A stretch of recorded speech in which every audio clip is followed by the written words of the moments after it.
പൂമ്പാറ്റയുടെ പ്രബിൻ മാഷ നേതൃത്വത്തിലാണ് പ്രത്യേക വെല്ലുവിളി നേരിടുന്ന 80 കുട്ടികൾക്ക് വേണ്ടി അവർ നിരന്തരമായി പരിശീലനം നൽകിക്കൊണ്ടിരിക്കുന്നത്. വ്യത്യസ്തമായ അവരുടെ ജന്മവാസനകൾ വളർത്തിയെടുക്കുന്നതിന് വേണ്ടി ഈ പ്രത്യേകം വെല്ലുവിളി നേരിടുന്ന കുട്ടികളുടെ കാര്യത്തിൽ പരിഗണന കൊടുക്കേണ്ടതാണ്. നമ്മുടെ സാധാരണ മക്കളെ പോലെയല്ല. ഇവരുടെ മാതാപിതാക്കൾ എന്താ പറയുക, വളരെയേറെ പ്രയാസപ്പെട്ട് ദൈവത്തോട് പ്രാർത്ഥിച്ചിട്ടാണ് ഈ മക്കൾക്ക് വേണ്ടി സമർപ്പണം നടത്തുന്നത്.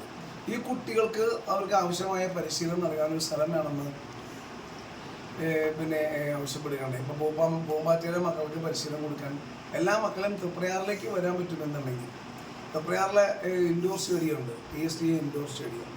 ആ സ്റ്റേഡിയത്തിൽ ഈ മക്കൾക്ക് പരിശീലനത്തിനൊരു സൗകര്യം ഉണ്ടാക്കി തരാൻ വേണ്ടി പറ്റും. അപ്പോൾ മാഷ് അതാദ്യം പറയട്ടെ, മാഷ് ഈ കുട്ടികളെ എല്ലാവർക്കും വരാം സൗകര്യം. ഈ വണ്ടിയൊക്കെ വരുന്ന സ്ഥലമാണ്, തൃപ്രയാർ സെൻറ്ററിൽ തന്നെയാണ്. അപ്പോൾ തൃപ്രയാർ വന്ന് ഈ മക്കൾക്ക് പോകാനുള്ള ഉണ്ടെങ്കിൽ അവിടെ പരിശീലനത്തിന് വേണ്ട എല്ലാ സൗകര്യവും ചെയ്ത് തരാൻ വേണ്ടി പറ്റും. മാഷ് അതൊന്നും കോർഡിനേറ്റ് ചെയ്ത് ബന്ധപ്പെട്ടാൽ മതി. ശരി.